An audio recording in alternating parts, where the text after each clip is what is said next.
Guys, welcome back to the GSL. I am here with Artosis' stunt double, Torch. Torch, if you're just now joining us, obviously Artosis can't cast the game that he's playing in. Torch was one of the players that did manage to make it to the round of 64 or something.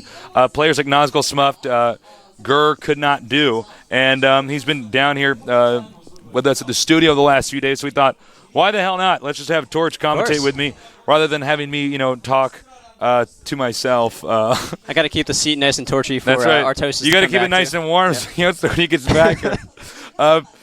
So Artosis did manage to get through the round of 64. A lot of people have been asking, was Artosis good? You know how to do it. Artosis is very good at Starcraft 2, actually. If you talk to this guy, he is literally, in my experience, the smartest person to talk to about Starcraft 2. Him, and then the other people I can think of is Idra, my brother, Day9, and Smuffed. I mean, those are the people that when I talk to, I just think, wow, you guys are so smart. So much passion for the game and the ability to talk to other good players like Idra and you and just figure out all these new builds that people haven't exactly figured out yet. Yeah, especially in this game that's like so new and stuff. Oh, yeah. So Artosis, he's a member of MYM. I'm sure if you're into esports at all outside Korea, you know MYM. They're a pretty big, important team. Meet your makers. Just like I'm a member of Team EG, Evil Geniuses. I'm actually a pretty nice guy, but I'm on a Debatable. Yeah, I'm a nice man with average intelligence, but I'm on Team EG, Evil Geniuses. So of course, Artosis and me, we wanted to represent kind of non-Korean teams, which is one of the reasons why we picked that. And we feel like those are the best teams for us. So, we know the MYM guys are watching. And, being a non-Korean, I think we can kind of root for him too in a way. Oh, yeah, but we want to see more non-Korean. Now, he's against Next FreeSaGA. Next FreeSaGA is pretty good. This side of the bracket is actually the hardest with Tester in it, Artosis. I believe TLO is in this side of the bracket as well. So. Yeah, if Artosis wins this game here against Next FreeSaGA, the Protoss player, he will actually have to face Tester. Tester, yeah. Right after this. So one of the best Protoss in the world, if not the best. Yeah. So it looks like we're going to have to see a lot of high-level play. Now, remember, Zerg is having a hard time right now. That's just factually correct. Statistics do line up with that. I play Terran, and I do find it very easy to face off against a Zerg.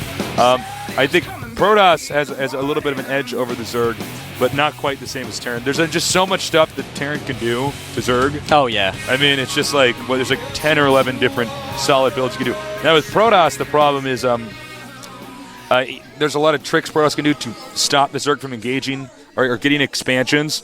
Also, these all-in warp gate rushes are deadly. They're really deadly, especially if you're in a location where you have a hatchery that has, let's say, over 200 degrees that you have to cover, with spine crawlers and stuff. I mean, it's just very difficult. So Artosis has not had a lot of time to practice. He was playing like a lunatic. Like, this guy was so white he hadn't seen the sun. I was getting worried about it before the GSL started. But now, we've been busy trying to make this show for you guys. So, I'm really excited. So I think we're going to introduce Artosis in a minute here. By the way, that his blazer fits you quite well. I am wearing his blazer, too. I'm keeping that warm as well as the seat. That's right. All right, let's look at him. Oh, yeah. Whoa, you were so handsome. They did a really nice job with that makeup. Oh, and very nice smirk on his face right there. Oh, yeah. Crowd's cheering for him. He's liking that. He's enjoying sitting in this booth. Now, he was a player for WCG, wasn't he? Yeah, he represented the United States at WCG. So he's got a lot of tournament experience. Showing a little bit of personality in that booth. I actually asked him in the subway, I'm like, so are you nervous? He's like, I really don't care, man. I haven't actually had enough practice. I really want to win, but I have not had enough practice. But honestly, Artosis is a really talented player. Absolutely. He's known for bad mannering. Bad-mannering and on the complaining internet about Imba. Yeah, and whenever he loses a game, he just says, I can't believe if you had any dignity, you wouldn't play this race. And then he leaves the game. But honestly, to be totally honest, he's actually the funniest person I've ever met. And a really nice guy. As you can see right there. Just and we see, we got a quick shot of that. Yeah. I got my sign here, too, for my Artosis fan sign as well. So take a look at that. So, of course, we are hoping to see Artosis win this. But But if not, that's fine. You know. If not, we'll just have to root for FreeSaGA against Tester next week. That's right. That's right. So, yeah, the map is Blistering Sands. Now, what you got to watch out for on this map is the rocks. Yes, the backdoor rocks. Yes. Very infamous since the beginning of before beta came out. There was a video from the Blizzard employees playing on this map. Yeah. Showing the different things that you can do with the map editor, and rocks being one of them. How does it really change the strategies that happen because of the map? Well, because if you four-gate, let's say you do a four warp gate rush, you can actually attack the rocks, make them pick up their spine crawlers, move to the back, and then just go into their expansion. And crawler is definitely a good term there because it takes them forever to reroute. It should be called sloth spine crawlers. They're just so slow. So you can really abuse that. Now, if we get to the late game, it's pretty awesome because the map is going to be cut in half. And controlling the Xel'Naga Watchtower is also very important. So a lot of this is going to be about how does Protoss handle the early game and can Artosis defend well. So MYM Artosis, check out MYM's website. It's MyMYM. They're supporting esports. They got a great lineup. They got a good, solid team. Now, Artosis' style, he's highly intelligent. His macro at times can suffer in the late game. I think that's his biggest weakness. But his micro is good. And unfortunately, with Starcraft 2, because of a lot of the timings haven't been figured out, and the defenses for those timing attacks aren't there, we don't see quite as many late-game games as you do from Starcraft 1. So maybe that will prove to be in Artosis' favor. Yeah, that's a very good point. That could turn out to be the case. Also, Artosis doesn't really get nervous like a lot of these guys. He's actually been doing esports for 11 years. He loves it, as you could see with the way he was in that booth. All right, here's our map lineup. Now, Lost Temple, Artosis is not crazy about that map or Blistering Sands. Metalopolis, he feels like he can win on. He's already said so. Oh, he can definitely win on all of them. It's just going to be exactly how he does it. You know what's funny is I was with Artosis when we we're deciding what maps to strike because GOMTV called, and he said, "All right, I want Xel'Naga Caverns and Delta Quadrant." And right when he hung up the phone, he said, "Oh my God, I forgot about Kulash Rabin." He said, "Oh no, I totally forgot. I wanted to get rid of that map, but luckily it's not in here." Even though you could see that was not one of the maps that was struck here by next FreeSaGA. Scrap Station here and Desert Oasis are going to be the maps that he is going to be eliminating. So, both of them eliminating one of the maps from the pre-qualifiers, actually. Yep. So maybe they didn't have the best of luck on those maps in the qualification tournament. Just don't want to think about it for the future. Yeah. Well, Artosis is mostly just afraid of getting killed off early. I mean, his late game's pretty solid. And he's a smart guy. I mean, I genuinely mean that when I say he's one of the smartest people you can ever talk to about StarCraft. And I know a lot of smart people. We're going to get this started. Let's see who wins.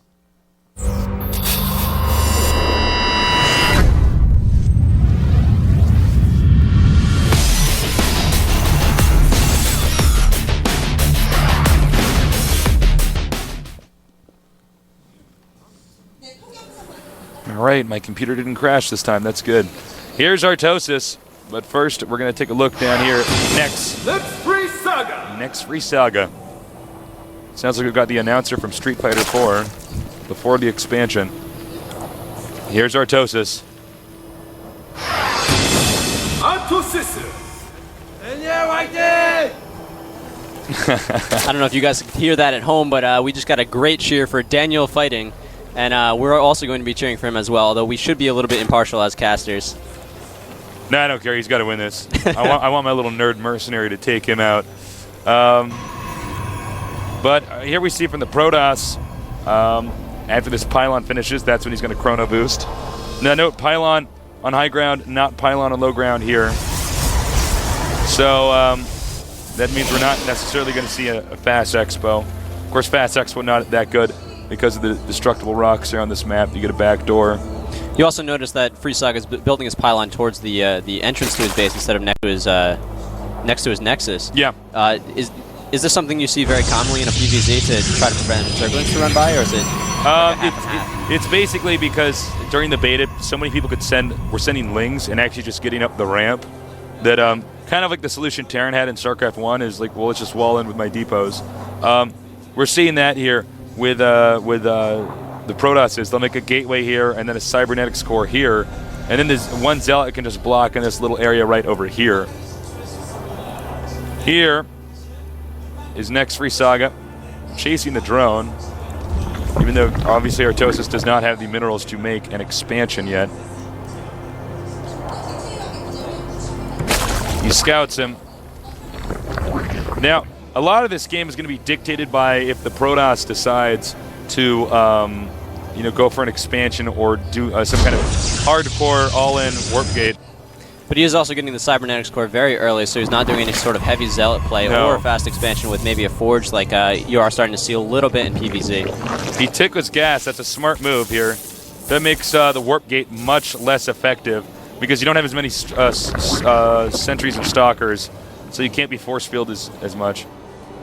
You also notice that FreeSaga's built a pylon near his destructible rocks. Yes. A lot of players do this with any building that they're not really going to be using too much, just to spot and know if the back door is starting to be attacked. Because if you lose that back door without knowing it, they can just run in and take out your entire worker line. I'm really excited to see Artosis play into this game. I've known Artosis for, I think, like a decade now. We've been playing against each other for so long. We've eliminated each other from tournaments. When he first came out here to Korea, I've been out here in Korea a little bit longer than him, but I love showing him around. He's honestly the funniest person I've ever met, and he gets so mad when he loses. It's so funny. But he came out here. Add him on Twitter. He's at Artosis. Him and me made that Handsome Nerd site.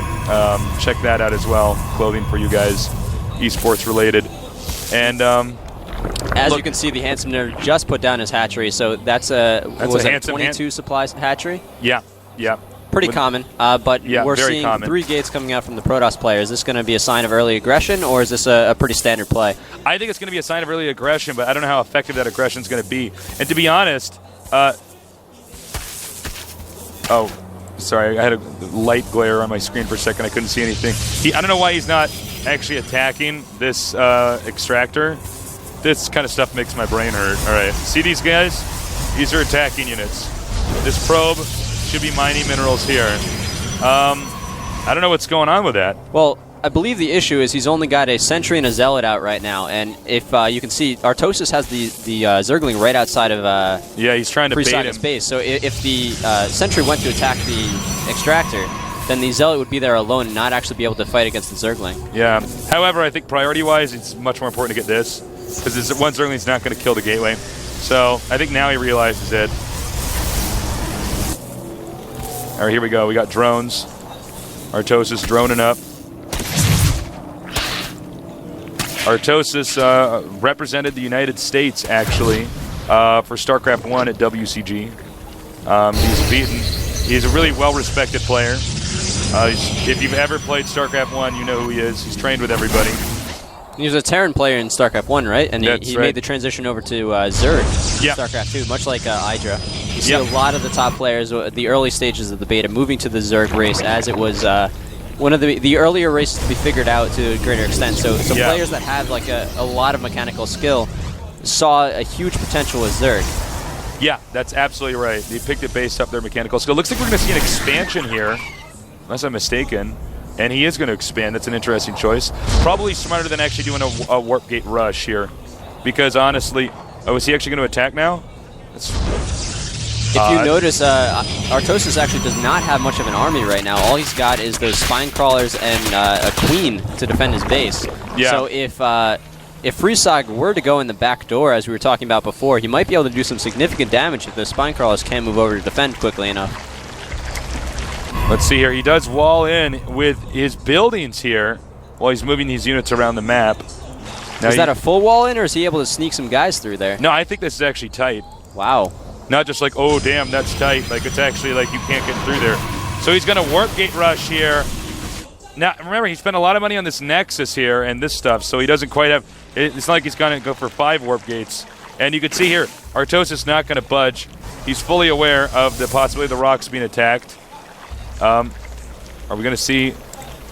But also, as you can see here, you're saying the warp gate's coming in as he's expanding. So a lot of players, what they'll do is they'll go out with that strong force to poke, but it's really just a distraction to move into the late game with their expansion. Yeah. If you can do the damage and you get that window, then you can win right there, but that's not really the goal. He's going to go down Trying to take out these rocks. Artosis is looking like he's in pretty good shape. He's got a good amount of roaches. Let's see the unit counting station.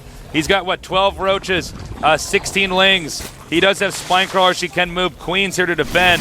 He may just try to take out the rocks and retreat, though. No, he's moving up there. Uh-oh. Uh-oh.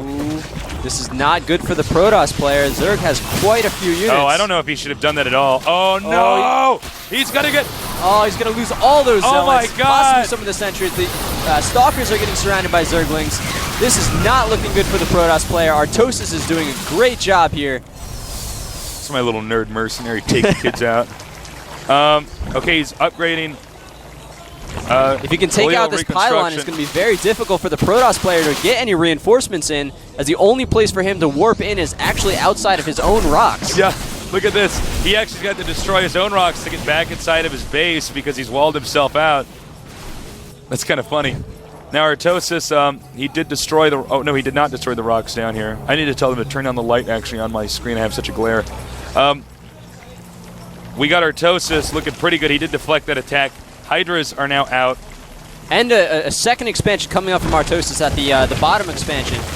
The Protoss player might see this, though, and this is really close to the production of the Protoss player. Is he going to spot it? He's going to get the Xel'Naga Tower, but that does not give I don't vision. believe that gives you vision of this. It's just outside of the vision for the Xel'Naga Tower. Okay, roaches. This pro better get out of there. No, he actually does see the expansion going up, so he knows what's going on. Artosis he's got to be careful. Bit of a sticky situation here. Meanwhile, the Immortal is out. We got a fake Phoenix out here scouting just to see what's going on here. And I believe, let's see here, for as far as what's being produced, he is upgrading Burrow right now. Now, burrowed roaches are very strong. He does have an observer, but you can unburrow the roaches right on top of their army. That actually forces them to reorganize, so you can do additional damage. Not only that, but you also get they regenerate their health a lot faster too, right? You remember how ridiculous the roach was in the beta? Oh my god, 2 armor, 1 supply. I remember being rushed by 7 roaches every time. I'm like, oh god, here they come, here they come. Like, the entire Terran strategy had to be produced to defend against that. But the Hydras are coming out, as you were saying. The Hydras deal a lot of damage. These are not like Starcraft 1 Hydras. I mean, these guys... They attack so fast. And they deal so much damage. They're expensive, too. That's why you need the roaches in the front with them. Now, Protoss, double robo. It's a double robo. It looks like it's gonna be a triple robo. Triple robo all the way. Ooh. Not all the way though, because he's only on 2 bases. You're really gonna have enough gas to support 3 robotics facilities. You can't use the gateways. I mean, that's for sure. He's producing Immortals and Colossus at the same time. He's gonna send an Overlord in here, and he's gonna see it just in time. Your life was not in vain. Your death was not in vain, I guess you could say. So Artosis is gonna get a Spire up here. He's going to get a Spire, and he destroyed the rocks in the bottom gold expansion. Where's that Spire? There it is. No, that's an infestation pit. It says somewhere he's making a Spire. Oh, it's up here. It's up here. Yeah, I'm going to tell him to turn on that light. I can't see anything on the screen on the creep. He's got a Colossus out though. This could do a lot of damage. This angle is not very good for Artosis. Artosis not with a ton of units. He does have Burrow, but there is an Observer in the game. And the Thermal Lances are almost done for the Protoss player. Once he gets those, he can do a lot of damage. He gets the Observer. There's also a change. There's also a changeling here. Artosis did not spot. Now so he killed the Observer and dropped his roaches in the ground. Now you can use that, as you were saying before, to go underneath the Protoss army, but it also makes it much harder to scout for the Protoss to see exactly how big your army is and know when to attack. Spire's not done. He needs to get his Spire out though fast. Take out the Colossuses. There's only 1 Colossus out right now. 2 more, one more is building. Is there an Observer here? There's one. There's one Observer. You can see these roaches under the ground. Oh, that's not good for Artosis. Just lost an Overlord, but that shouldn't be too bad. All right, he's got the Burrow. He escapes back out with the Burrow. The hatchery is under threat here. The Observer, you can see right here. If he can snipe that, he can get under the army and take him out. The Force Fields just went down, but they're going up again. Just make sure that the Hydralisk cannot get to the army, so they're not doing anything other than running around. The roaches are doing so much damage. Immortals really handing it to these roaches here. Excuse me.